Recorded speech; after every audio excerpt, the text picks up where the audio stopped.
team. Miss Asma, can you hear us?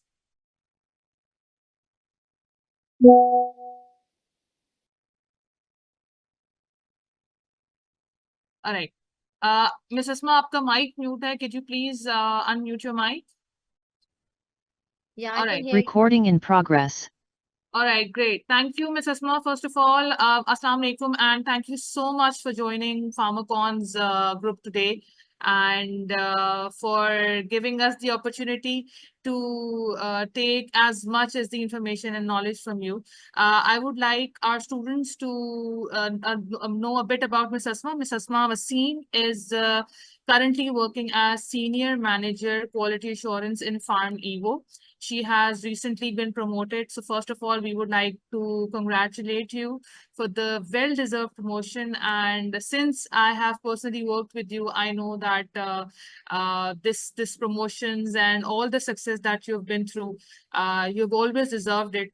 और आप जैसे keen minds and brilliant minds, I would say, especially being a female in Pakistani industry, एक बहुत बड़ा achievement itself है. So many congratulations to you, Ms. Asma. Thank you so much, Manu.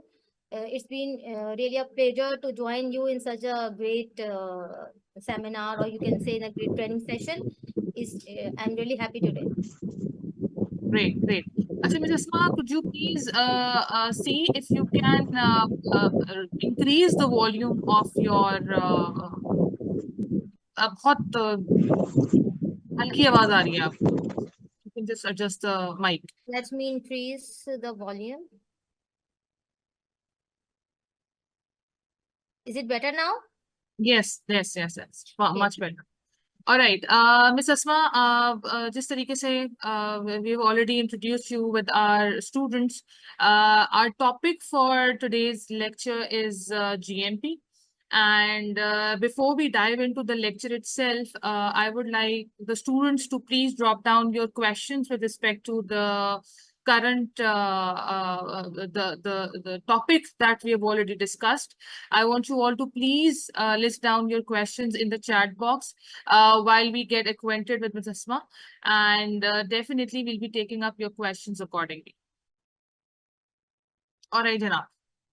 So as you know that we have Ms. Asma with us. Ms. Asma, if I guess your video is off.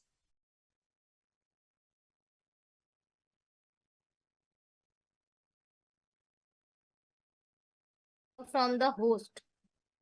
It is stop from the host. Ms. Asma, we cannot see you or hear you properly. Yes. Okay. All right. Acha, Ms. Asma, we just wanted to discuss a few things before we dive into the question Q&A session of GMP. First of all, जिस तरीके से मैंने even in your introduction, I told you that quality assurance जो department है वो एक बहुत ही integral और बहुत ही important department है किसी भी pharmaceutical company के लिए. And not just pharmaceutical companies, medical devices, biologicals, nutraceuticals, जो भी company, जो भी therapeutic goods बना रहे हो, उन सब के अंदर quality assurance department का एक बहुत major role है. So can you just walk us through that quality assurance department है क्या, and इसकी इतनी importance क्यों है, and why do we call quality assurance department as the backbone of a company? Manu, if I can say as you already mentioned that quality assurance is the backbone of the company. So if I explain the role and responsibility of the quality assurance, everyone will be understand easily. Basically, each and every you can say activity from the start of the development of the product till the release of the product in the market. Quality assurance ensure that the each and every step is performed or carried out according to the guidelines, according to the requirement of the product. You can say it's a human nature, or it's a requirement of the you can say universe, that there must be someone who check and balance all the processes. In pharmaceutical industry, quality assurance perform that role, that all the processes, all the requirements are met, and we are giving a quality product to the patient, right? Previously, if I explain you previously, the product development, quality assurance did not get involved. previously. But if we are looking at the current guidelines, the guidelines now ensuring make us to ensure that the product development is also carried out according to the requirement of the guidelines. Now, you cannot detach quality assurance from the development till the release of the product. That's why I can say that this department involve each and every activity of the product. all right, great. Thank you so much, Ms. Asma. Definitely quality assurance department का एक बहुत strong और integral role है, जिस तरीके से आपने explain किया है, since the time of induction of the material till the release of the finish good, quality assurance की क्लियरेंस के बगैर कोई भी मटेरियल जो है वो पास ऑन नहीं हो सकता है। अच्छा, मुझे आप थोड़ा सा अब करियर अपॉर्चुनिटी के हिसाब से बताएं कि क्वालिटी एश्योरेंस डिपार्टमेंट का क्या रोल है, एंड generally भी बताएं, and फिर the next step that I want you to explain is the criteria for females especially, कि फीमेल्स के लिए क्या क्राइटेरिया है, क्योंकि एक नॉर्म है या एक मिथ है जो कि कहा जाता है कि जो टेक्निकल साइड है, प्रोडक्शन है, क्वालिटी है, ये वो डिपार्टमेंट्स है जहाँ पे फीमेल्स जो है वो बहुत कम पाई जाती हैं. So definitely, since because you have been in this field for almost more than 10 years now, please enlighten our students and tell us that even female students here can have a great opportunity in this field. मैं अगर quality assurance के मैं opportunity के हवाले से बात करूं, ठीक है, तो जो एक मैं भी अभी ये चीज़ करंटली फेस भी कर रही हूँ और देख भी रही हूँ इंडस्ट्री में कि स्टूडेंट्स जो फ्रेशर्स हैं वो क्वालिटी एश्योरेंस की तरफ नहीं आना चाह रहे. आई डोंट नो उनके माइंड में क्या है, वो ये क्या सोच रहे हैं. मोस्ट ऑफ द पीपल जो जितने भी हमारे पास यंगस्टर्स आ रहे हैं, इंटर्नीज आते हैं, वो हमसे पूछते हैं, हम उनको एक्सप्लेन करते हैं कि आप आए यहाँ पे, ये अपॉर्चुनिटीज हैं, आप ये कर सकते हो, आप ये कर सकते हो. बट आई डोंट नो वो क्या सोच रहे होते हैं. आज का माइंडसेट बच्चों का क्या है, वो कहते हैं हमें रेगुलेटरी में जाना है, हमें बीडी में जाना है, मार्केटिंग साइड जाना है, but not with the quality, right. और मैं बीइंग अ फीमेल, मैं खुद जो है इस चीज को क्या कहना चाहिए प्रमोट करती हूँ कि जो लड़कियां होती हैं उनका नेचुरली उनका बिल्ट इन होता है क्वालिटी माइंडसेट, राइट. वो चीजों पे Definitely. कॉम्प्रोमाइज नहीं करती, ठीक है, वो उनका एक स्टैंडर्ड होता है, उसको फॉलो करती हैं, ठीक है. तो वो जो फीमेल्स के अंदर वो बिल्ट इन होता है. तो बीइंग अ क्वालिटी प्रोफेशनल, ये जो चीज होती है वो उसने मुझे तो बहुत हेल्प किया है, ठीक है. क्वालिटी के बंदे को, जो बंदा क्वालिटी में काम कर रहा होता है, ठीक है, उसको कॉम्प्रोमाइज नहीं करना होता, ठीक है. उसको क्या करना होता है, उसको इंश्योर करना है कि चीजें हो रही हैं. तो डेफिनेटली उसके लिए आपको लोगों से फाइट भी करनी पड़ेगी, उनको एग्री भी कराना पड़ेगा, उनको कन्विंस करना पड़ेगा कि देखिए इस चीज को अकॉर्डिंग टू द गाइडलाइन ऐसे करें, ऐसे करना है, ऐसे करना है, ठीक है. तो उसके लिए जब तक आपका अपना माइंडसेट नहीं होगा ना, तो आप नहीं करवा सकते. अच्छा, क्वालिटी इंश्योरेंस में आने के लिए लोग जिस तरह से आजकल नहीं आना चाह रहे हैं, मैं उनको ये कहूंगी कि देखिए क्वालिटी इंश्योरेंस का जो पर्सन है ना, वो उसके पास सिंगल नॉलेज नहीं होती सिर्फ एक डिपार्टमेंट की, उसके पास हर डिपार्टमेंट की नॉलेज होती है. जैसे मैंने अभी आपको बताया कि जब प्रोडक्ट डेवलप होती है ना, उस वक्त से हमारा काम स्टार्ट हो जाता है. तो प्रोडक्ट बन कैसे रही है, वो मार्केट में कैसे आएगी, पहले वो प्रोसेस में कैसे आएगी, जब प्रोसेस में आ जाएगी तो हम पूरे प्रोसेस को कैसे इंश्योर करेंगे, ठीक है, फिर वो मार्केट में किस तरह से जाएगी. इस सारे प्रोसेस की नॉलेज क्वालिटी इंश्योरेंस के पर्सन को होती है. वो कैसे होती है, क्योंकि वो हर चीज में इन्वॉल्व होता है, ठीक है. अगर आप अदर डिपार्टमेंट्स की बात करेंगे, डेफिनेटली वो अपने अपने एंड के ऊपर बहुत अपना काम कर रहे हैं, चीजें कर रहे हैं, लेकिन वो क्या है, वो एक साइलोज में होते हैं, वो उसी में ही काम कर रहे होते हैं, ठीक है, उनकी एक्सपर्टीज उसी में ही होती है. लेकिन अगर आप क्वालिटी इंश्योरेंस के पर्सन की बात करेंगे, तो उसका जो आप कह सकते हैं बहुत वास्ट होता है, उसका जो एक्सपीरियंस भी कह सकते हैं, उसकी जो नॉलेज भी होती है वो बहुत वास्ट होती है. उसको सब चीजों को डील करना होता है. उसको चाहिए कि भाई रेगुलेटरी की ये रिक्वायरमेंट्स मीट होनी चाहिए, उसकी रिक्वायरमेंट है कि भाई प्रोडक्ट डेवलपमेंट के एंड से ये रिक्वायरमेंट्स मीट होनी चाहिए. तो डेफिनेटली जब तक उसको खुद पता नहीं होगा वो रिक्वायरमेंट्स कैसे उनसे मीट करवाएगा, तो उसका जो कह सकते हैं आप एक क्या कहना चाहिए बैकग्राउंड हो जाता है, वो बहुत रिच हो जाता है, ठीक है. वो चीजें बहुत सीखता चला जाता है, सीखता चला जाता है. तो इस तरह जिस तरह आप अपर लेवल पे जाते हैं ना, हायर मैनेजमेंट की साइड पे जाते हैं, तो वो वही लोग जा सकते हैं जिनकी नॉलेज रिच हो, सिर्फ एक चीज के अंदर एक्सपर्ट ना हो, जो मल्टीपल चीजों के अंदर एक्सपर्ट हो. उनको एक इंडस्ट्री की तमाम डिपार्टमेंट्स के रोल्स एंड रिस्पॉन्सिबिलिटीज, उनके काम, उनकी गाइडलाइंस के हिसाब से रिक्वायरमेंट. आजकल जो एक सिनेरियो है या इंटरनेशनली एक रिक्वायरमेंट है, या अब आप देखें पाकिस्तान में भी तमाम इंडस्ट्रीज इंटरनेशनल सर्टिफिकेशंस की तरफ जा रही हैं। क्यों? क्योंकि आपको डेफिनेटली पता है डेफिनेटली। लोकली अभी आपके पास इतना बिजनेस भी नहीं है, ठीक है, लोकली आप कितना किस हद तक जा सकते हो। तो तमाम कंट्रीज जा रहे हैं एक्सपोर्ट की तरफ, और एक्सपोर्ट के लिए आपको इंटरनेशनल सर्टिफिकेशंस चाहिए। उसके लिए क्या करना है, आपको अपनी इंडस्ट्री को इस काबिल बनाना है कि वो इस काबिल हो कि बाहर से जो इंटरनेशनल रेगुलेटरी बॉडी आ रही है वो आपको सर्टिफाई कर सके। उसके लिए क्या सही। करना है, अपने नॉलेज को वैसे ही इनहेंस करना है, ठीक है, अपने आप को इस तरह से डेवलप नहीं करना है कि बस पाकिस्तान में ही काम करना है। आपने अपनी नॉलेज को ऐसे डेवलप करना है कि आप इंटरनेशनली किसी प्लेटफॉर्म पे भी काम कर सको, और अपनी इंडस्ट्री को भी उस लेवल तक लेके जा सको कि हम इंटरनेशनल मार्केट में स्टैंड कर सकें। तो क्वालिटी एश्योरेंस का बहुत मेजर रोल है इन सारी चीजों के अंदर। किसी भी सर्टिफिकेशन में, किसी भी ऑडिट में, वो चीजें सारी कौन कर रहा होता है, वो क्वालिटी एश्योरेंस का डिपार्टमेंट करवा रहा होता है तमाम लोगों से। तो अगर आप इस पॉइंट ऑफ व्यू से अपने आप को देखते हैं, कहीं स्टैंड करना चाहते हैं, ठीक है, तो आप डेफिनेटली आप आए क्वालिटी एश्योरेंस की तरफ, क्वालिटी कंट्रोल की तरफ। बीइंग क्वालिटी पर्सन आपके पास बहुत अपॉर्चुनिटीज है। Great great miss Asma, thank you so much. Right now मेरे ख्याल से आजकल जो स्टूडेंट्स हैं उनके लिए ये अंडरस्टैंड करना बहुत ज़रूरी है कि एक फार्मा इंडस्ट्री का चलना सबसे बड़ा, सबसे इम्पोर्टेंट जो जो टास्क हैं वो टू इंश्योर द क्वालिटी है। क्योंकि yes. We are directly, the product that we are producing is being directly consumed by the patients. और पेशेंट्स की सेफ्टी और ड्रग की एफिकेसी और क्वालिटी को मेंटेन करना डेफिनेटली एक फार्मा कंपनी के लिए बहुत इंपॉर्टेंट है। And quality assurance being that department कि दे मेक श्योर कि ये सारे प्रोसेसेस जो हैं वो एक स्मूथ प्रोसेस के थ्रू एंड सर्टेन एसओपीज के थ्रू फॉलो हों। अच्छा, एक क्वेश्चन हमारे पास आया है, what are the responsibilities of regulatory profession in GMP inspection of company? Miss Asma, आप बताना चाहेंगी या मैं इसका जवाब दूं?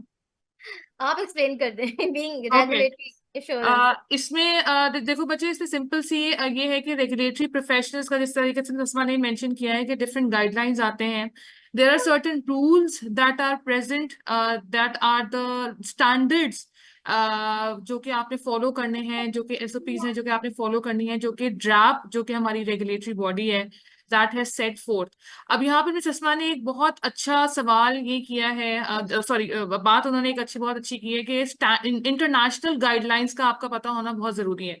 सो मैं आपको ये भी बताती चलूँ कि पाकिस्तान के अंदर जो गाइडलाइंस है ना, वो कोई भी यहाँ पर लोकली बनाई हुई नहीं है, वो सारी एक्सट्रैक्ट आउट हैं फ्रॉम इंटरनेशनल गाइडलाइंस। आपके पास आईसीएच गाइडलाइंस हैं, डब्ल्यूएचओ गाइडलाइंस हैं, और बहुत सारी पिक्स गाइडलाइंस हैं। ये सारी वो गाइडलाइंस हैं जिनका मजमुआ है आपके ड्रग लॉज, आपके गाइडलाइंस एंड करंट प्रैक्टिसेस जो कि फार्मा में फॉलो हो रही होती हैं। सो डेफिनेटली ये इंफॉर्मेशन कंपनी तक कौन पहुंचाएगा? एक रेगुलेटरी का बंदा पहुंचाएगा। तो क्या लेटेस्ट एग्जांपल्स, क्या लेटेस्ट प्रैक्टिसेस फॉलो हो रही हैं, क्या लेटेस्ट गाइडलाइंस है, क्या लेटेस्ट लॉज या रूल्स आ रहे हैं, ये एक रेगुलेटरी के बंदे का को पता होना बहुत जरूरी है। उनका प्रोएक्टिवली अप्रोच रखना बहुत जरूरी है, क्योंकि they are the ones who will communicate all of this information to the different departments including quality assurance, कि वो उन तक इंफॉर्मेशन पहुंचाएं, so that quality assurance department confirm कर सके कि आया वो चीज ऑलरेडी प्रैक्टिस हो रही है या नहीं हो रही है, या हमें करनी चाहिए या हमें नहीं करनी चाहिए। सो एक ये एक मेजर रोल है फार्मा रेगुलेटरी पर्सनल का in the quality assurance. I alright, think मानो I want to add something in this. Yes, please please. Basically अगर आप जीएमपी इंस्पेक्शन की बात कर रहे हैं ना, तो सबसे पहला जो काम स्टार्ट होता है वो रेगुलेटरी से स्टार्ट होता है, ठीक है। डेफिनेटली। किसी भी आप चाहे लोकली बात करो चाहे इंटरनेशनली बात करो, किसी भी मार्केट में या किसी भी और रेगुलेटरी बॉडी से कनेक्ट करने में जो रोल परफॉर्म करता है वो रेगुलेटरी अफेयर्स डिपार्टमेंट होता है, राइट। वो यस। परसू करता है कि हमें इस प्रोडक्ट को उस मार्केट में लेके जाना है। या फॉर एग्जांपल अगर हम लोकल इंस्पेक्शन की भी बात करें, जीएमपी हमारे हमारे अपने ड्रैप की इंस्पेक्शन की भी बात करें, तो सारी जो स्टार्ट की एक्टिविटी होती है वो सारी आपने रेगुलेटरी अफेयर ने ही स्टार्ट करनी है। वो सारी चीजें डॉक्यूमेंट्स इन रैप से शेयर करता है, फिर वो अपना इंस्पेक्शन को कैरिड आउट करवाने के लिए सारी तैयारी करवाता है, ठीक है। फिर वो प्लांट के ऊपर जो फैक्ट्री साइड है वहां सारे लोगों को अलाइन करवाता है। तो जो स्टार्ट होता है ना, स्टार्ट का जो रोल है वो सारा ही रेगुलेटरी अफेयर का है। अब वो वहीं से सारी चीजें स्टार्ट करते हैं, डॉक्यूमेंट की सबमिशन, करेक्ट डॉक्यूमेंट सबमिट हो, ठीक है, फिर इंस्पेक्शन टीम को यहाँ लेकर आना, फिर थ्रू आउट द ऑडिट उनको जो है वो टेकअप कर रहे होते हैं, ये सारी चीजें किस तरह से एक्वेंटेड हो रही है करवाना कंपनी। लोगों से, एग्जैक्टली, बिल्कुल, डेफिनेटली मिस ये अस्मा। सब कर रहे होते हैं। तो आप ये कह सकते हैं कि डोजियर सबमिशन का ही पहला काम रेगुलेटरी अफेयर का ही होता है, ठीक है। तो स्टार्ट जॉब वहां से होती है, फिर एंड अगर आप कह सकें तो फिर वो क्वालिटी एश्योरेंस के पास एंड हो रहा होता है। तो जी दोनों जी, डिपार्टमेंट बिल्कुल पैरेलल चल रहे होते हैं। डेफिनेटली, क्योंकि इन दोनों डिपार्टमेंट्स में एक चीज कॉमन है और वो है कंप्लायंस। तो डेफिनेटली रेगुलेटरी अफेयर्स और क्वालिटी इंश्योरेंस जो है ना वो कहते हैं कि इनका आपस में बहुत लड़ाई होती है कंपनी के अंदर, बट अल्टीमेटली दोनों ही एक ही चीज को फॉलो कर रहे होते हैं और वो एग्जैक्टली। कंप्लायंस है। The only difference is regulatory affairs जो है वो अथॉरिटी की सेट की हुई गाइडलाइंस को फॉलो करते हुए चीजों को इम्प्लीमेंट करवाता है, वेयर क्वालिटी इंश्योरेंस जो है वो कंपनी के सिनारियोज को देखते हुए, कंपनी की क्या स्ट्रक्चर है, क्या इंफ्रास्ट्रक्चर है, क्या सिनारियो है, मैनेजमेंट्स के क्या डिसीजन है, उनको देखते हुए क्वालिटी एश्योरेंस जो है वो अपने डिसीजंस ले रहा होता है। All right, exactly. Asma, we have a question from Javeria. She says that I'm in 10th semester and I want to pursue my career in quality assurance compliance. What's the criteria for applying in any industry? And we know in any company, I guess, industry, I think she wants to say company. And we know that Farmigo is the best with respect to their culture. Okay, Ms. Asma, ये तो आपके लिए ये pure question जी। Definitely, ये तो last बात जो आपने लिखी बहुत जबरदस्त लिखी है और बिल्कुल सही भी लिखी है। We have a very very respectable culture at Pharmigo. Basically we are following the I tree. The I tree means the integrity, the trust, respect. We have established a guideline for the respect in the Farmigo. अब मैं आपको ये बता दूं कि आपने apply इस तरह करना है कि देखो बच्चे, आजकल तो इंटर्नशिप जो है वो बहुत ही ज्यादा कॉमन है, ठीक है। हमारे पास भी at a time 10 to 15 students हर वक्त इंटर्नशिप पर होते हैं। और मैं अगर आपको अपनी बात बताऊं कि मेरे पास जितने भी लोग इंटर्नशिप पर आए हैं, हम उनको देखते हैं, इवेलुएट करते हैं, बच्चे हमें समझ आते हैं कि अच्छे हैं। वो एक तो लर्निंग एटीट्यूड है आपका, ठीक है, आपका लर्निंग एटीट्यूड है, आप करना चाहते हो, ठीक है, हम उनको जॉब ऑफर भी कर देते हैं। इंटर्नशिप बेसिकली होती इसीलिए है कि हम एक तो इंडस्ट्री आपको सर्च कर रही होती है और आप इंडस्ट्री को सर्च कर रहे होते हो कि आपने कहाँ काम किस डिपार्टमेंट में करना है। हम भी, हमारे यहाँ भी इंटर्नशिप प्रोग्राम्स होते हैं। जो भी स्टूडेंट्स हमारे पास आते हैं 4 सेमेस्टर में मोस्टली आ रहे होते हैं, हम उनको ओवरऑल ऑल डिपार्टमेंट में एक जो है रोटेशन देते हैं ताकि उनको तमाम डिपार्टमेंट की वर्किंग पता चल जाए और उनको जो है आगे अपना करियर सिलेक्शन में आसानी हो कि वो किस डिपार्टमेंट के साथ जाना चाहते हैं, राइट। फिर एक तो हम इस तरह कर रहे होते हैं, फिर सेकंड क्या होता है, अगर हमें वो बंदा समझ आ जाता है, वो स्टूडेंट समझ आ जाता है कि हाँ ठीक है ये बहुत अच्छा है, एक बहुत टैलेंटेड पर्सन है, ठीक है, हम उसको उस वक्त उसकी वो डिग्री कंप्लीट करें, फिर हम उसको खुद भी जॉब ऑफर कर देते हैं कि जैसे ही आपकी कंप्लीट हो आपने हमें बताना है, हम आपको as a management trainee hire कर लेंगे। तो आजकल के दौर में मैं ये कहूंगी, अगर आप में टैलेंट है, आप काम करना चाहते हो, आपका लर्निंग एटीट्यूड है, तो आपके लिए जॉब प्रॉब्लम नहीं बनेगी। तो इस चीज के लिए ग्रेट। आप बिल्कुल परेशान ना हो, अभी आप बिल्कुल ध्यान से पढ़ाई करो, अपना पूरा कंप्लीट करो।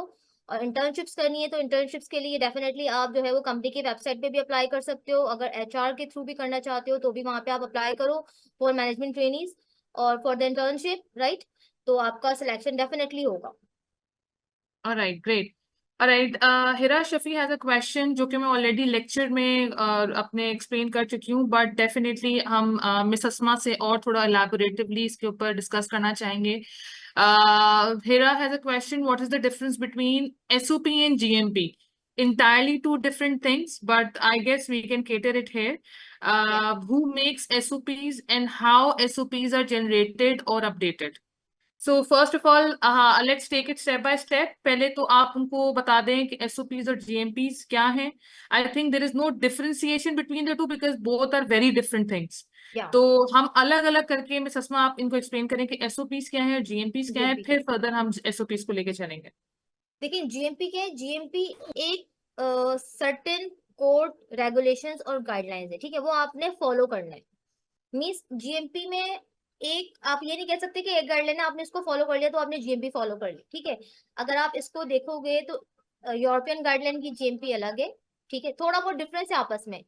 डब्ल्यूएचओ की रिक्वायरमेंट्स थोड़ी सी अलग होंगी, पिक्स की रिक्वायरमेंट थोड़ी सी अलग होंगी, ठीक है, आईसीएच की रिक्वायरमेंट थोड़ी सी अलग होंगी। ये क्या है, ये सारी रिक्वायरमेंट्स हैं, ये जीएमपी की रिक्वायरमेंट्स हैं। अब क्या करोगे आप, आपको अपनी ऑर्गेनाइजेशन के अंदर, अपनी कंपनी के अंदर एसओपीज बनानी है, ठीक है। अभी आपके ऊपर डिपेंड करता है। फॉर एग्जांपल अगर हम ये कहें फार्म वो में हम WHO प्री क्वालिफाइड हैं, ठीक है, तो हम क्या करते हैं, हमारे लिए मैंडेटरी के हमारी तमाम SOPs as per WHO requirement को मीट करेंगे, right.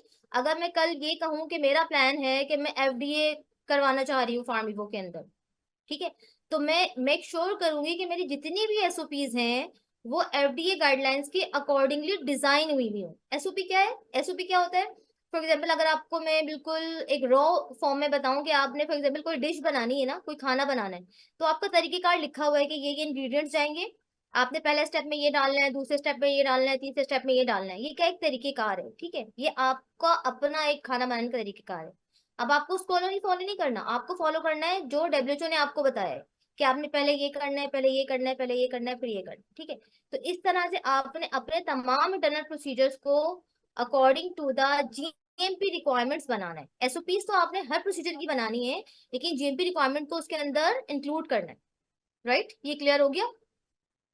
Now who make SOPs, देखो एसओपीज होती क्या, एसओपी होता है स्टैंडर्ड ऑपरेटिंग प्रोसीजर। अब स्टैंडर्ड ऑपरेटिंग प्रोसीजर क्या है, चाहे वो क्वालिटी कंट्रोल हो, क्वालिटी एश्योरेंस हो, प्रोडक्ट डेवलपमेंट हो, प्रोडक्शन हो, इंजीनियरिंग हो, सप्लाई चेन हो, HR हो, कोई भी डिपार्टमेंट हो, उसने कोई भी काम करना है ना, उसने फॉर एग्जांपल कोई इक्विपमेंट है, उस एवरीबडी की एग्जांपल ले लो, फ्लूइड बेड ड्रायर, ठीक है, उसने उसको ऑपरेट करना है और उसको क्लीन भी करना है, ठीक है। उसने उसको ऑपरेट किस तरह करना है वो भी वो लिखेगा कि मैं पहले ये बटन दबाऊंगा, फिर इसको बाहर निकालूंगा, फिर इसको यूं सेट करूंगा। उसने जो भी काम करना है उसको अपनी एसओपी में लिखना है। आप कह सकते हैं फार्मा के अंदर कोई भी काम विदाउट एसओपी के नहीं हो सकता। आपने कुछ भी करना है ना, XYZ कुछ भी करना है, आपको उसका प्रोसीजर बनाना जरूरी है। प्रोसीजर क्या है, एसओपी है, आपने एसओपी के अकॉर्डिंगली करना है। Who make SOPs, her department अपनी अपनी एसओपी बनाएगा। फॉर एग्जाम्पल प्रोडक्शन की एसओपीज क्वालिटी वाला नहीं बना सकता, क्योंकि उसको नहीं पता प्रोडक्शन की ये प्रोसेसेस कैसे परफॉर्म होंगे, राइट। उसको नहीं पता कि ये इस मशीन की क्लीनिंग कैसे होगी, कंप्रेशन मशीन को कैसे क्लीन करना है, वहां के एरिया को कैसे क्लीन करना है, वो उसको पता है, प्रोडक्शन वाले बंदे को पता है। अब इंजीनियरिंग है, इंजीनियरिंग की एसओपीज का क्वालिटी वाला नहीं बना सकता। जो आपका SME होता है, for example subject matter expert होता है, वही एसओपी राइटिंग करता है। हर डिपार्टमेंट अपनी अपनी एसओपी खुद राइट कर रहा होता है, राइट। उसको बनाना, उसको अपडेट करना एज पर द रिक्वायरमेंट, जो as per the change of any procedure, वो उसी की जिम्मेदारी है, ठीक है, क्लियर है। सही। और ये भी बताते चलें कि एसओपीज बनाने के बाद कौन इसको रिव्यू करता है, कौन इसको फाइनल करता है और कैसे इम्प्लीमेंट होती है, थोड़ा सा please walk us through that is well. Okay, देखिए ये तो चीज बनाने की जिम्मेदारी तो सबकी अपनी अपनी, ठीक है, लेकिन उसको रिव्यू कराने के लिए, फॉर एग्जांपल अगर मैं एक एग्जांपल दूं, प्रोडक्शन की कोई एसओपी है, उसको अब रिव्यू कराना है। रिव्यू कराने में सबसे पहले तो उस डिपार्टमेंट का जो HOD है वो रिव्यू करेगा, ठीक है। अगर किसी ऑफिसर ने लिखी है या एग्जीक्यूटिव ने लिखी है तो उसका HOD इसको रिव्यू करेगा कि इसने ठीक लिखी है नहीं लिखी है। अब उसको रिव्यू में आप क्या कर सकते हैं, क्रॉस फंक्शनल टीम को ऐड कर सकते हैं। अगर किसी मशीन की एसओपी है तो डेफिनेटली हम उसमें इंजीनियरिंग का रिव्यू डलवाएंगे कि इंजीनियरिंग एक दफा देख ले कि ये जो एसओपी है इसको मशीन को ऑपरेट करने का तरीकेकार सही लिखा गया है नहीं लिखा गया, क्योंकि डेफिनेटली मशीन जो है वो इंजीनियरिंग से रिलेटेड होती है, वो उसमें इन्वॉल्व होते हैं, उनको पता होता है सारी चीजें, उनसे आपने रिव्यू करा ली। अच्छा, अब बात आती है अप्रूवल की। अप्रूवल के लिए हमेशा क्वालिटी से ही आपका जो एसओपी है वो अप्रूव होगा, क्वालिटी एश्योरेंस ही अप्रूव करेगा तमाम प्रोसीजर्स को। उसकी कंट्रोलिंग, उसकी डिस्ट्रीब्यूशन और उसका अप्रूवल क्वालिटी एश्योरेंस के एंड के ऊपर होता है। यानी एसओपीज के जो कस्टोडियंस हैं बेसिकली वो क्वालिटी एश्योरेंस है। हाँ। वो फिर आपने क्या करा, जिस भी डिपार्टमेंट की एसओपी थी उसने बनाई, रिव्यू कराई, क्वालिटी एश्योरेंस को भेजी, क्वालिटी एश्योरेंस ने उसको अप्रूव किया। अप्रूव करने के बाद उस पे कंट्रोल की स्टैंप्स लगाई, ठीक है। उसकी मास्टर कॉपी जो बनती है जिसपे साइन होते हैं वो क्वालिटी एश्योरेंस अपने पास रखता है, फिर उसकी कंट्रोल कॉपीज करके तमाम डिपार्टमेंट्स को, जो भी उसके स्टेक होल्डर्स होते हैं, उनको इशू कर देता है ताकि उनके पास उनका वर्जन पहुंच जाए। फिर फ्लोर के ऊपर, मशीन्स के ऊपर वो कंट्रोल कॉपी मौजूद होती है और उसका जो मास्टर साइन कॉपी होती है वो क्वालिटी एश्योरेंस के पास होती है।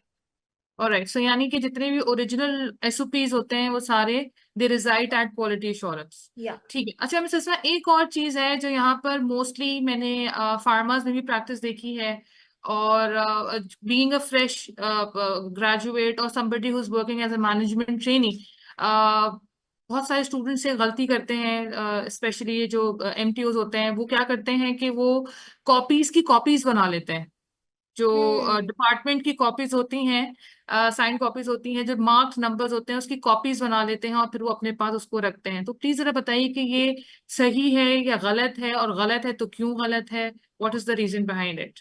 देखिए, अगर इस तरह की कोई भी प्रैक्टिस ड्यूरिंग एनी ऑडिट या वैसे सामने आ जाए तो ये मेजर ऑब्जर्वेशन में चली जाती है कि आपके पास जो डॉक्यूमेंट्स हैं उनकी कंट्रोलिंग कोई नहीं है। ठीक है, क्योंकि क्वालिटी एश्योरेंस बीइंग रिस्पॉन्सिबल है तमाम डिपार्टमेंट्स के या तमाम डॉक्यूमेंट्स को कंट्रोल करने के लिए, और इस बात के लिए भी वो रिस्पॉन्सिबल है कि वो एक ऐसा तरीकेकार बनाए कि कोई भी अदर डिपार्टमेंट उसकी कॉपीज ना बना सके। अब देखिए, इसमें होता क्या है, इसमें रिस्क है, मैं रिस्क बताती हूँ इसमें होता क्या। फॉर एग्जाम्पल, आज हमने आपको एक एसओपी बनाई और आपको दे दी एसओपी, ठीक है, उस डिपार्टमेंट को हमने पहुंचा दी। अब उस डिपार्टमेंट ने क्या करा, उसकी अपने पास कोई कॉपी बना के रख ली। थोड़े दिन बाद, 1 महीने बाद, हमें उस प्रोसीजर को रिवाइज करने की जरूरत पड़ी कि भाई इसके अंदर हमें एक और स्टेप ऐड करना है। क्या करा एक minute miss Asma, I guess आप म्यूट हो गए हैं, एक मिनट रुकिएगा। मिस अस्मा, अगर आप unmute, yes please please continue. ठीक है, एक वर्जन हमने आपको पहुंचा दिया और आपने उसकी कॉपी बना के अपने पास रख ली थी। अब हमें नहीं पता आपने उसकी कॉपी बनाई हुई है, ठीक है। हमने क्या किया, उसकी एसओपी की उसमें कुछ चेंजेस थे किए, उसका स्टेप्स को अपडेट किया और आपको दूसरी कॉपी दे दी, दूसरा वर्जन दे दिया। वर्जन 1 आपसे ले लिया और वर्जन 2 आपको दे दिया, ठीक है। लेकिन आपने जो वर्जन 1 की कॉपीज बनाई हुई थी ना, वो आपके पास कहीं ना कहीं पड़ी हुई है। अब हमें नहीं पता कि आपके पास वो पड़ी हुई है। अब होगा क्या, ड्यूरिंग ऑपरेशन अगर आपने वही पुराना वाला वर्जन की जो आपने कॉपी बनाई हुई थी वो यूज कर ली और करंट जो अपडेट उसके अंदर आए थे यूज नहीं की, तो प्रोसेस में कोई भी गलती हो सकती है। डेफिनेटली सही, 100 डेफिनेटली। सही। तो ये जो रिस्क है ये बहुत बड़ा रिस्क बन जाता है, ठीक है। तो हम इसको इंश्योर करवाते हैं कि ये इंश्योर किस तरह होता है, बेसिकली हम ट्रेनिंग्स में और सिनेरियोस क्रिएट करके अंडरस्टैंड करवाते हैं लोगों को। देखिए, और हम इस चीज को इंश्योर करते हैं कि फोटोकॉपी मशीन या इस तरह की चीजें डिपार्टमेंट्स में ना हो, ताकि लोग उस कॉपी की कॉपी ना बना सकें, ठीक है। उनको अंडरस्टैंडिंग बेसिकली देनी होती है, जो आजकल हम कह सकते हैं ना रिस्क बेस्ड जीएमपी। हमने रिस्क बेस्ड थिंकिंग लोगों के अंदर डालनी है। हमने अपने जितने भी स्टूडेंट्स हैं, जितने भी हमारे एम्प्लॉयज हैं, जितनी भी हमारी टीम है, उसको इस सोच की तरफ लेकर आना होता है कि आपने खुद सोचना है कि इस प्रोसेस को अगर मैं इस तरह करूंगा तो कितना रिस्क है, क्या हो सकता है, ठीक है। जब वो ये खुद सोचना शुरू कर देते हैं ना, तो मैं कभी कभी खुद भी हैरान होती हूँ कि ऐसी ऐसी चीजें हमारे जूनियर्स लेकर आ रहे होते हैं कि मिस देखिए इसको हम इस तरह कर रहे हैं तो इसमें तो ये हो सकता है। हम डेफिनेटली उनको अप्रिशिएट करते हैं, हाँ बहुत अच्छा पॉइंट लेकर आए, उसको ऐसे करवा लो। तो ये चीजें जब हम उनको ट्रेन करना शुरू करेंगे, वो सोचना शुरू करेंगे, तो रिस्क बेस्ड जीएमपी भी उनके अंदर आ जाएगी, रिस्क बेस्ड डिसीजन लेना भी उनको आ जाएगा। All right, great. Students, I would like you all, I would like to remind you all to please drop your questions in the chat box so that we can respond to your questions accordingly. All right, so Sayyid Taha Ahmed has a question from Ms. Asma. Kindly shed light on risk management system as well. It's a huge topic, Taha, but I guess Ms. Asma can wind up a bit and let us know a bit about overview of risk management system.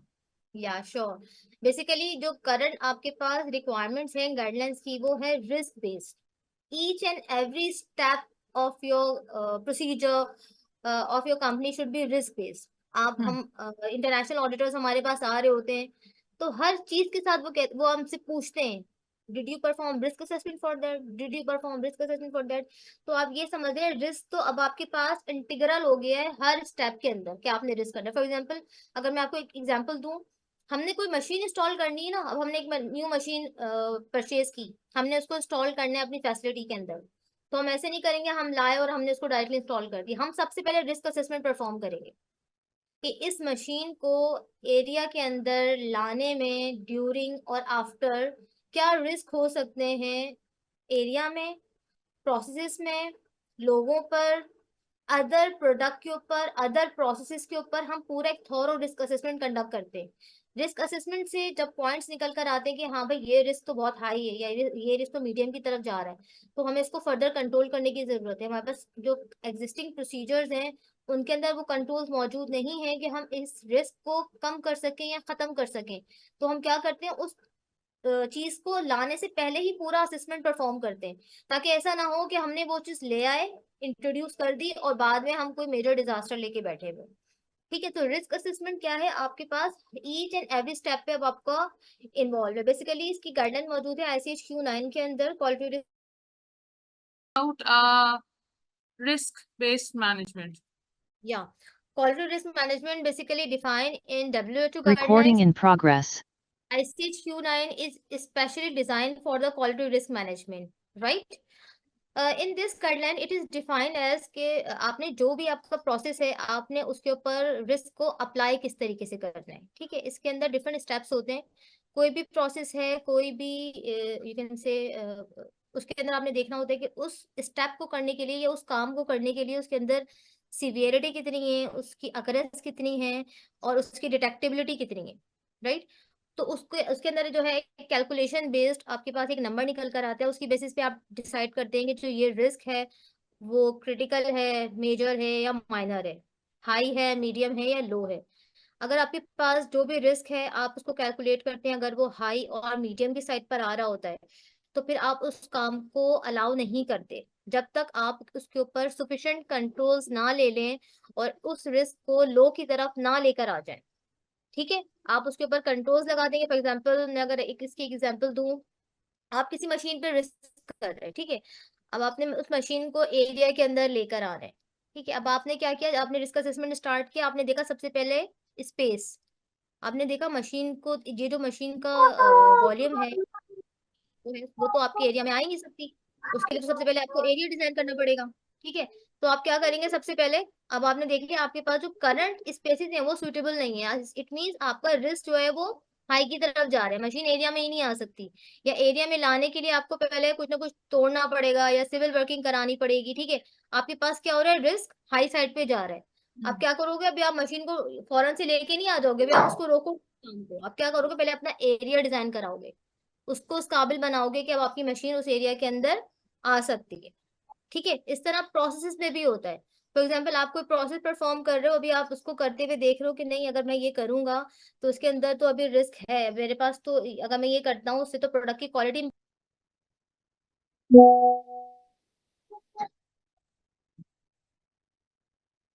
Asma, could you just unmute? And Kanza Fatma, could you please mute your mic since this is creating a lot of disruption? Please, Manager Pharmacon, could you please mute Kanza Fatma? Thank you. Ji, please, Ms. Asma, continue. For example मैं अगर आपको example दूं, जब कोई हम product बना रहे होते हैं ना, कोई एक न्यू प्रोडक्ट है, एक न्यू मॉलिक्यूल है, हम अपनी फैसिलिटी में लेकर आ रहे हैं। ठीक है, अब हमें नहीं पता कि उस मॉलिक्यूल को लाने से जो आपके एग्जिस्टिंग प्रोडक्ट्स हैं उनको क्या रिस्क हो सकता है। आप क्या करते हैं, उनको लाने से पहले रिस्क असेसमेंट परफॉर्म करते हैं। वो कोई जो भी ड्रग आप नया लेकर आ रहे हो वो कहीं इतना पोटेंट तो नहीं है कि उसको आप लेकर आओ तो जो अदर मॉलिक्यूल है उनमें कोई क्रॉस कंटामिनेशन के चांसेस ना हो जाए। ठीक है, आप उसको जब लेकर आ रहे हो, ठीक है, आपने अपने जो एग्जिस्टिंग प्रोसीजर्स हैं उनको इतना डेवलप कर लिया है, आपके क्लीनिंग प्रोसीजर्स, आपके मैन्युफैक्चरिंग प्रोसीजर्स, आपके हैंडलिंग प्रोसीजर्स वो इस तरह से हैं कि उसको डील कर सके, आपके लोग ट्रेंड हैं कि उसको डील कर सके। तो ये जो सारे रिस्क है ना, हम रिस्क असेसमेंट में असेस करते हैं। अगर हमें कहीं पे भी लग रहा होता है कि भाई हमारे एग्जिस्टिंग प्रैक्टिसेस, एग्जिस्टिंग प्रोसेसेस में कहीं गैप है या अभी उनको इम्प्रूव करने की जरूरत है, वो हम सारे ले जाते हैं मिटिगेशन प्लान के अंदर कि हम ये स्टेप्स लेंगे, हमारे रिस्क लो हो जाएंगे तो फिर हम ये काम करेंगे। ठीक है, तो ये रिस्क असेसमेंट का थोड़ा सा प्रोसीजर है जो मैंने एक्सप्लेन किया है। फॉर्मली तो अगर आप इसको करने बैठेंगे तो definitely it's a huge exercise, और अगर आप इसकी Definitely. गाइडलाइन भी पढ़ेंगे तो definitely it's a very huge guideline. तो थोड़ा सा एक आपको अंदाजा हो गया होगा कि बेसिकली रिस्क असेसमेंट क्या है और क्यों जरूरी है करना। All right. Thank you so much, Ms. Asma. Hira Shafi has a question. She wants to ask the question. Manager Pharmacon, could you please unmute her? Please, Hira, you can ask your question. Hira Shafi, can you hear us?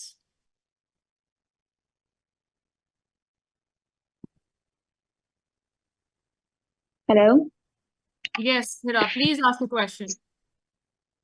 अस्सलाम वालेकुम ma'am. मेरा miss Asma से question था कि अगर QA के department में सब डिपार्टमेंट्स भी होते हैं लाइक इन प्रोसेस वैलिडेशन, तो as a QA IPC officer हम किस तरह से स्विच कर सकते हैं अदर डिपार्टमेंट्स में क्यूए के। और नेक्स्ट क्वेश्चन ये देखो था कि मेरा कि अगर as a Okay. Yeah, sure. Hira, do you have any more question? Yes, I have another question.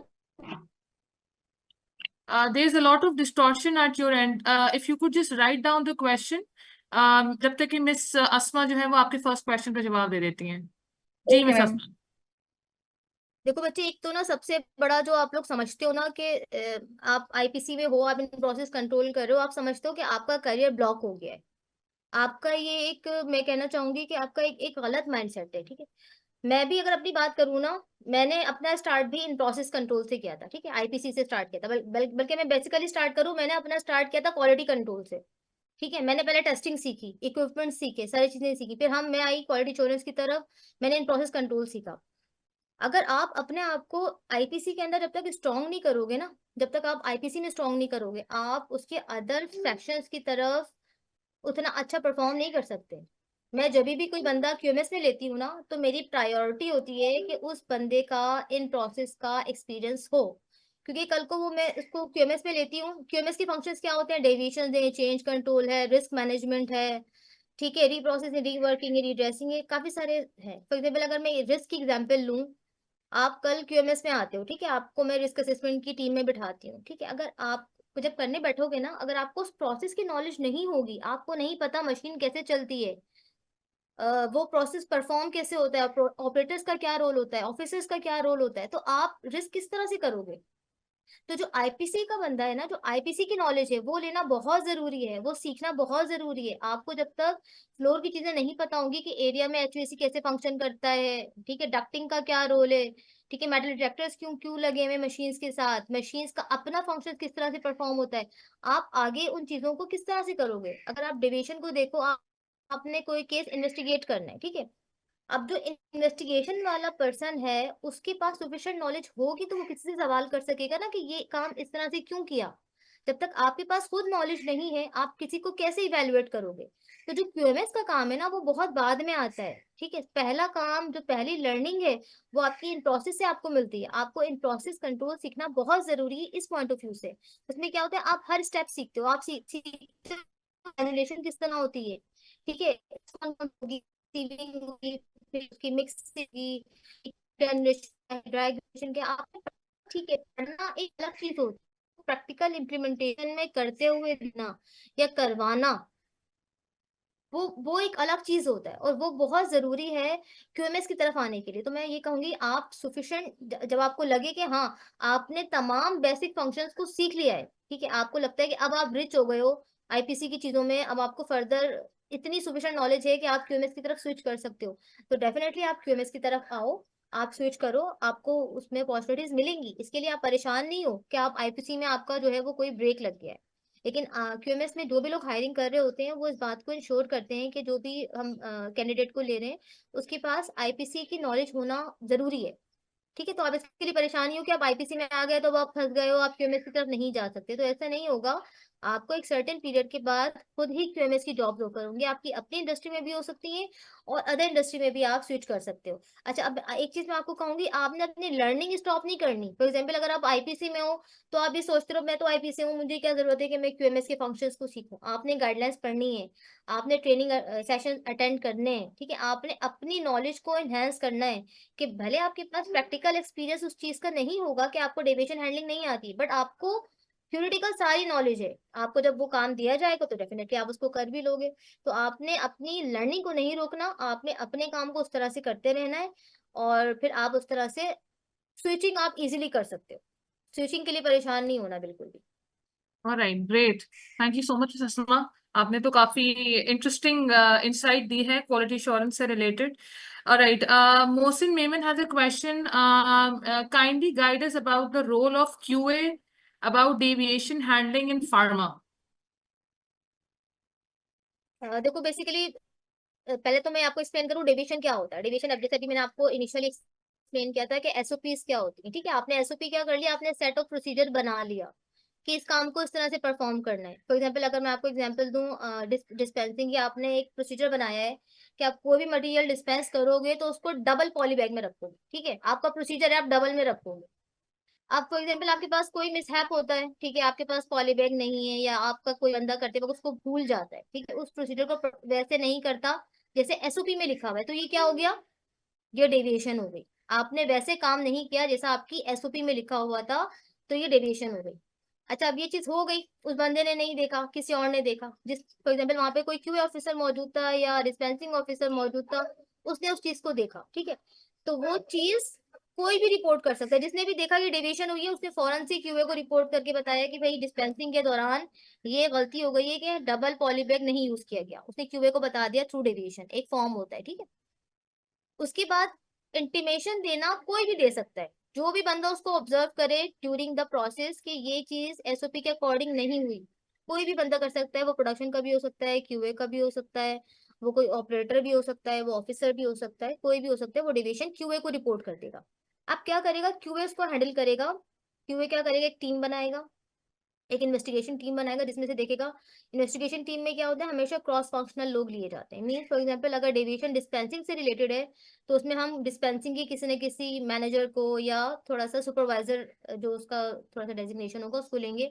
एक डिस्पेंसिंग से ले लेंगे, एक क्यूए से ले लेंगे, ठीक है, एक प्रोडक्शन से ले लेंगे। 3-4 लोगों की टीम बन के वो उसको इन्वेस्टिगेट करेंगे कि आखिर हुआ क्या था उस प्रोसेस के दौरान, के जो है वो उस बंदे ने डेविएट किया, या तो उसको नॉलेज नहीं थी, या उसने जानबूझ के किया, या कोई गलती से हो गया, भूल गया, वो जो भी उसका रूट कॉज निकलेगा, वो लोग उसको इन्वेस्टिगेट करेंगे। इन्वेस्टिगेशन में जो भी आउटकम आएगा, फॉर एग्जांपल वो उस बंदे ने गलती से कर दिया था, उसका माइंड कहीं और था, या उसके जहन में नहीं रहा कि डबल लेना है, ठीक है, या वो गलती से डबल पॉलीबैग लाना ही भूल गया था, ये रूट कॉज निकला, फिर आप क्या करेंगे, हम उसके अकॉर्डिंगली कापा बनाएंगे। काबा में क्या होता है, जो भी गलती हुई है उसको सही करना है पहले तो, कि भाई जो डिस्पेंस हो चुका है उसको हम डबल पॉलीबैग में डाल के रखेंगे, और आगे से वो गलती ना हो उसको हम एम्फेसाइज कराएंगे थ्रू ट्रेनिंग्स करवा सकते हैं। अगर किसी प्रोसेस में डालने की जरूरत पड़ेगी तो हम वो प्रोसीजर रिवाइज करके उसमें डाल देंगे। अगर रिफ्रेशर ट्रेनिंग की जरूरत पड़ेगी तो हम उन लोगों को बुलाकर एक रिफ्रेशर ट्रेनिंग देकर कापा ले लेंगे। इस तरह से पूरा जो प्रोसेस होता है वो डिवीजन का, वो डील हो रहा होता है फार्मास्यूटिकल इंडस्ट्री के अंदर। तो क्यूए क्या कर रहा होता है, क्यूए चीजों को रेगुलराइज करा रहा होता है। इन्वेस्टिगेशन करने का काम क्यूए का है, ठीक है, उसमें टीम्स को लेकर इन्वेस्टिगेट करना है, ये रिक्वायरमेंट है। अकेले खुद से नहीं करेगा क्यूए, कि क्यूए आया और इन्वेस्टिगेशन शुरू कर दी, उसने रिपोर्ट खुद से बना दी। तमाम स्टेक होल्डर्स का एग्रीमेंट होना जरूरी है, डेफिनेटली, क्योंकि जब तक वो एग्री नहीं करेंगे तो वो उस पे कापा पे काम भी नहीं कर पाएंगे, ठीक है। हम उनको एग्री कराएंगे, चीजें उस तरह से करवाएंगे, फिर उस पे कापा लेंगे, फिर वो डिवीजन को क्लोज करेंगे जब वो काम हो जाएंगे सारे। All right. Thank you so much, Sasma, for this brief study about deviation. Acha, there is another question. Taha Ahmed had already asked us a question about risk management. This is a two-part question. The second part of his question is, so does validation department also remain on board with QA in the process of risk management? So basically what he's trying to ask is कि validation department और quality, सबसे पहले तो मुझे एक अच्छी चीज इनके क्वेश्चन से जो मैंने पिक आउट की है वो ये है कि सबसे पहले तो आप हमें बताएं कि वैलिडेशन में और क्यूए में क्या डिफरेंस है, ठीक है, क्योंकि ये डिफरेंस समझना भी बहुत जरूरी है, क्योंकि at a lot of times I have seen students इसको कंफ्यूज करके इसको एक डिपार्टमेंट मान रहे होते हैं। सो पहले तो आप हमें बताएं कि वैलिडेशन और क्वालिटी में डिफरेंस क्या है क्वालिटी एश्योरेंस में, और फिर आप हमें बता दें कि इन दोनों के अंदर क्या क्या चीजें ऑन बोर्ड आप जब ले रहे होते हैं तो रिस्क मैनेजमेंट के अंदर ये क्या चीज they are taking on board. ठीक है, देखिए वैलिडेशन का क्या काम होता है। वैलिडेशन बेसिकली इंश्योर कर रहा होता है कि जो भी आपका प्रोडक्ट बन रहा है वो कंसिस्टेंट है और रोबस्ट है। मींस जो क्वालिटी आप एक बैच में दे रहे हो वही क्वालिटी आप तमाम बैचेस में दे रहे हो, ठीक है। ये इस चीज को क्या कर रहा होता है, वो इंश्योर कर रहा होता है वैलिडेशन डिपार्टमेंट। अब वैलिडेशन के डिफरेंट सेक्शंस हैं, ये डिफरेंट आप कह सकते हैं कंपोनेंट्स हैं। प्रोसेस वैलिडेशन है, वो प्रोसेस को देखेगा। इक्विपमेंट क्वालिफिकेशन है, वो इक्विपमेंट को देखेगा कि आपका जो इक्विपमेंट है वो कंसिस्टेंटली परफॉर्म करता है। ये नहीं कि इक्विपमेंट जो है वो एक बैच में अलग तरह से चलता है और दूसरे बैच में अलग तरह से चलता है, ठीक है। इक्विपमेंट हो गया, आपकी यूटिलिटीज हो गई, जितनी भी चीजें आपकी प्रोसेस में इन्वॉल्व है उन सबको वैलिडेट होना और कैलिब्रेट होना जरूरी है, ठीक है। ये सारी रिस्पॉन्सिबिलिटी वैलिडेशन डिपार्टमेंट की है, राइट। अच्छा, बहुत सी ऑर्गेनाइजेशंस के अंदर वैलिडेशन डिपार्टमेंट क्यूए का पार्ट होता है, और बहुत सी ऑर्गेनाइजेशंस के अंदर वैलिडेशन डिपार्टमेंट एक सेपरेट एंटिटी होता है, राइट। अब क्यूए का फंक्शन क्या है, क्यूए वैलिडेशन को भी इंश्योर करेगा कि वैलिडेशन डिपार्टमेंट एसओपीज के हिसाब से या कंप्लायंस के अकॉर्डिंगली काम कर रहा है या नहीं। क्यूए के लिए वैलिडेशन, जैसे क्यूसी एक डिपार्टमेंट है, वैलिडेशन भी एक डिपार्टमेंट है क्यूए के लिए, राइट। वैलिडेशन की रिस्पॉन्सिबिलिटीज क्लियर होगी। अगर अब मैं बात करूं रिस्क मैनेजमेंट की, तो रिस्क मैनेजमेंट में देखो बेसिकली होता क्या है, रिस्क मैनेजमेंट भी क्यूएमएस का फंक्शन है, क्यूए के रोल में आता है, लेकिन ये वो काम है जो क्यूए कभी भी अकेले नहीं करेगा। जब कोई भी रिस्क परफॉर्म करना होता है, हम क्या करते हैं, हम रिस्क मैनेजमेंट की कमेटी बनाते हैं, रिस्क मैनेजमेंट की एक टीम बनाते हैं। अगर जैसे मैंने लास्ट अभी आपको एग्जांपल दी, एक मशीन की एग्जांपल थी, जब मैं उसका रिस्क परफॉर्म करने बैठूंगी तो मैं बुलाऊंगी इंजीनियरिंग के इन्वॉल्व करूंगी, वैलिडेशन के पर्सन को इन्वॉल्व करूंगी, प्रोडक्शन के पर्सन को इन्वॉल्व करूंगी, क्यूसी के पर्सन को इन्वॉल्व करूंगी, और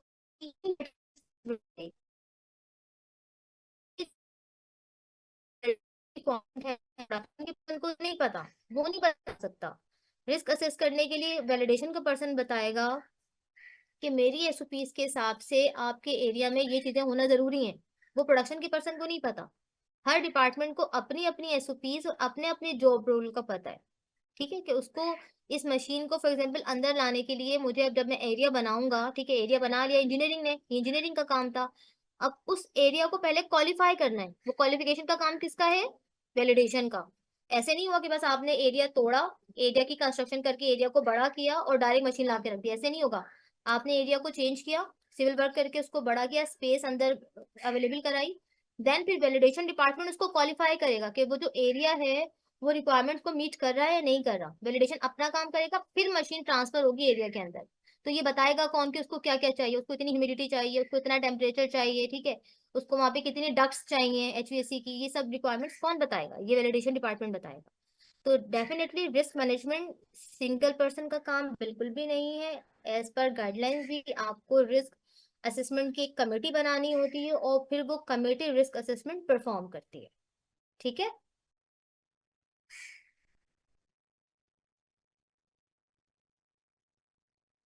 All right, great. Ms. Asma, we'll be taking one last question of today's session, and then we shall be winding it up. Mohsin Maiman has a question. Most of the time, it's seen that all deviation kappa is about error based on human error. So according to you, is it satisfactory? Definitely not. अगर आप इसको current guidelines देखोगे या FDA की observation देखोगे ना, जो recent उन्होंने अपनी ऑडिट्स में दी हैं, तो ह्यूमन एरर को अगर आपने ये इवेल्युएट किया किसी भी डेविएशन के अंदर के ह्यूमन एरर था, तो वो उसको आप एक्सेप्टेबल नहीं है। Human error is not an error. मैं आपके साथ शेयर भी कर लूंगी। अब फॉर एग्जांपल अगर आपने कोई किसी भी डेविएशन के अंदर जब आपने इन्वेस्टिगेशन की तो आपको पता चला ये ह्यूमन एरर था, ठीक है, ह्यूमन एरर है, ठीक है, हो गया। अब ह्यूमन एरर क्यों हुआ इसको भी आप आगे इन्वेस्टिगेट करोगे। ह्यूमन एरर होने के भी बहुत सारे चांसेस हैं। फॉर एग्जांपल किसी ऑपरेटर से गलती होती है तो उसके बहुत सारे रीजन हो सकते हैं। गलती तो डेफिनेटली, जब ह्यूमन एरर तो गलती तो हो सकती है, ह्यूमन एरर आइडेंटिफाई हो गया। अब ह्यूमन एरर क्यों हुआ, अब आप उसको इवेलुएट करो।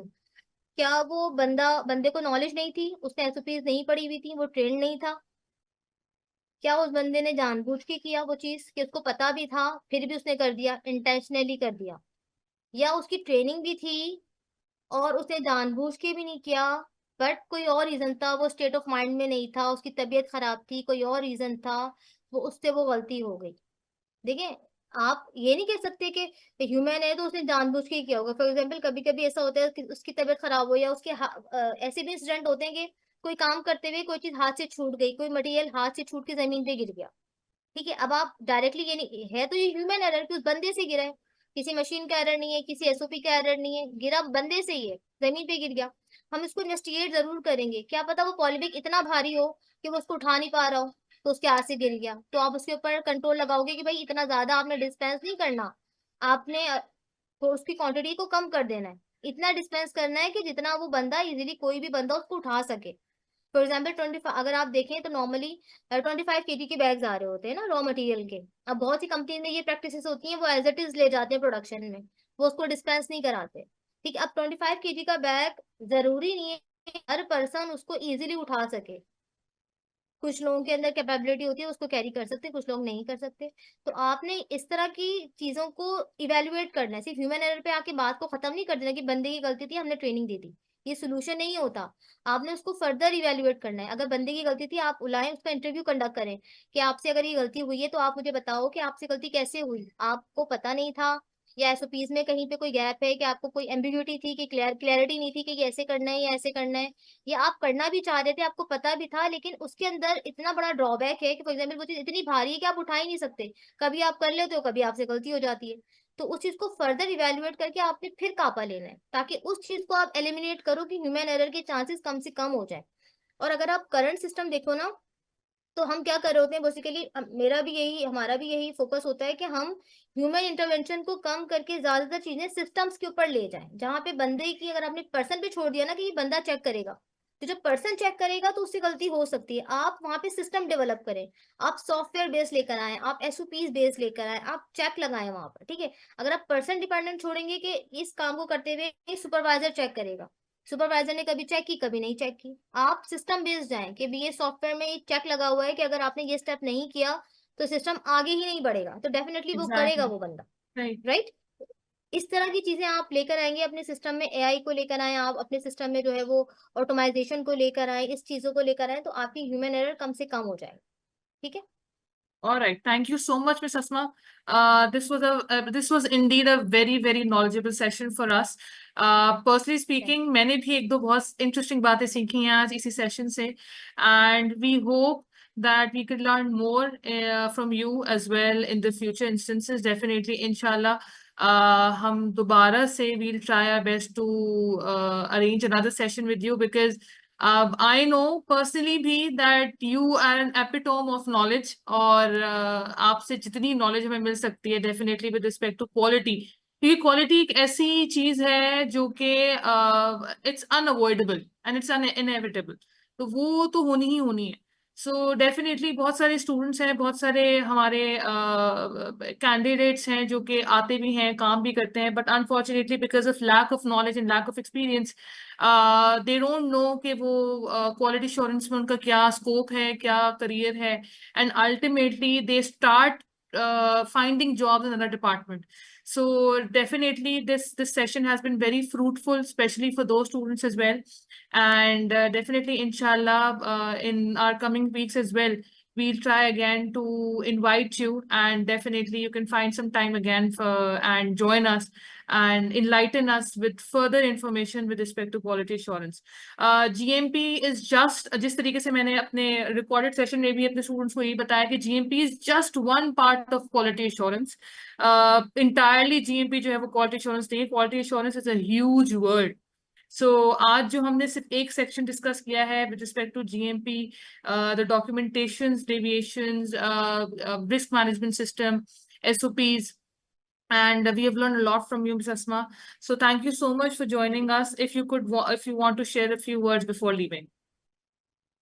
बिल्कुल मानूर, मुझे भी बहुत अच्छा लगा ये सेशन ज्वाइन करके, और जिस तरह से मैं लोगों की क्वेश्चंस भी देख रही थी, तो मुझे भी इस चीज़ का थोड़ा अंदाजा हो रहा है कि काफी सारी चीजें हम समझ रहे होते हैं शायद कि ये लोगों को पता होंगी या बच्चों को ये चीजें पता होंगी, लेकिन अभी भी बहुत ज्यादा क्लैरिटी की जरूरत है, क्योंकि जो हमारा एजुकेशनल साइड है वहां पर ये चीज लैकनेस है अभी भी, कि नहीं वो डेफिनेटली, चीज यस, बताई जाती 100% बताया ही नहीं जाता हमें, तो यूनिवर्सिटीज में है कुछ जी, सिखाया ही नहीं है ये। तो नहीं हम तो नहीं खुद जाता। वो आकर हम प्रैक्टिकलिटी में देख रहे होते हैं कि अच्छा यार ये भी थी दुनिया और ये भी हो सकता है। So yes, you're 100% you're right. बिल्कुल, ये जो प्रैक्टिकल लाइफ है वो बिल्कुल जो आपका एकेडमिक्स होता है उससे बिल्कुल ही टोटली डिफरेंट होता है। तो डेफिनेटली जब इनके इन नए बच्चों के लिए बहुत अच्छी अपॉर्चुनिटी है कि इनको अभी अपने ड्यूरिंग एजुकेशन ये चीजें पता चल रही हैं कि उनको आगे करना क्या है। उनको एटलीस्ट करियर के 1-2 साल में ये कंफ्यूजन उनको नहीं होगी कि वो गलत जगह पर आ गए। वो पहले से ही डिसाइड कर कर इंडस्ट्री में कदम रखेंगे तो डेफिनेटली बहुत जल्दी ग्रो करेंगे। यस। तो एंड मानो आपका भी बहुत थैंक यू है कि आपने एक चीज इनिशिएट की है और आप ये कंडक्ट करवा रहे हो, तो definitely it's a great step. Thank you so much Asma. हमारा जो मेन प्राइम मकसद है बेसिकली फार्माकॉन का, वो यही था कि जो हमारे फ्रेश ग्रेजुएट्स हैं या जो लास्ट सेमेस्टर के स्टूडेंट्स हैं या लास्ट ईयर के स्टूडेंट्स हैं, उनको हम अभी से एजुकेट करना शुरू करें कि भाई इंडस्ट्री बहुत बड़ी है, एंड वो सिर्फ एक या दो डिपार्टमेंट्स या मार्केटिंग या बिजनेस डेवलपमेंट या मेडिकल अफेयर्स पे नहीं रुक जाती है। There are so many other departments that has to be explored, और इसके अंदर आप अपना करियर परस्यू कर सकते हैं। इनफैक्ट मैंने अपने स्टूडेंट्स को ये तक के बताया है कि जो टेक्निकल डायरेक्टर्स होते हैं प्लांट्स के, वो क्वालिटी एश्योरेंस के, प्रोडक्शन के, QC के लोग ही होते हैं जो कि आगे जाके डायरेक्टर्स लेवल्स के ऊपर जाते हैं। सो ऐसा बिल्कुल भी ना सोचें कि जी इन डिपार्टमेंट्स के अंदर स्कोप नहीं है या इन डिपार्टमेंट्स का कोई फ्यूचर नहीं है, ऐसा बिल्कुल भी नहीं है। I know so many big names, definitely आप खुद Asma, you have been acquainted with so many wonderful people quality assurance में रह के। डॉक्टर उबैद हैं हमारे जो ड्राफ्ट में होते हैं, वो कितना नॉलेजेबल है, उन्होंने कितने सेशंस कंडक्ट किए हैं स्पेशली क्वालिटी एश्योरेंस को लेके। फिर फार्मिंगो के जो प्लांट डायरेक्टर हैं वो हैं, OBS के प्लांट डायरेक्टर हैं वो हैं। तो we have been acquainted with so many good people, so many wonderful people that we have come across। Searle के जो डायरेक्टर हैं वो निसार साहब। तो इतने नॉलेजेबल लोग हैं, इतने अच्छे लोग हैं क्वालिटी में कि उनको देख के इनफैक्ट एक मोटिवेशन आती है। Definitely then there is you, a female in all of these male world, there's a female who is actually moving forward with such a good pace, tremendously. So kudos to you as well, Miss Asma. And once again, thank you so much for joining us and the Pharmacon team for enlightening us with all the knowledge that you've already shared with us. So thank you so much, Miss Asma. And any other questions, students, if you have any other questions, you can drop your questions in the Pharmacon WhatsApp group, and we can share those questions. We can answer those questions to you accordingly. If you want to get in touch with Miss Asma, you can reach out to her on your LinkedIn page, if that is okay with Miss Asma. She is available with her name, Asma Wasim, on LinkedIn. If there's anything that you want to ask her as well, you can always contact her through that page. Thank you so much, Ms. Asma, and thank you so much all the participants for Thank you so joining. much, ma'am. Thank you so much. Allah Hafiz.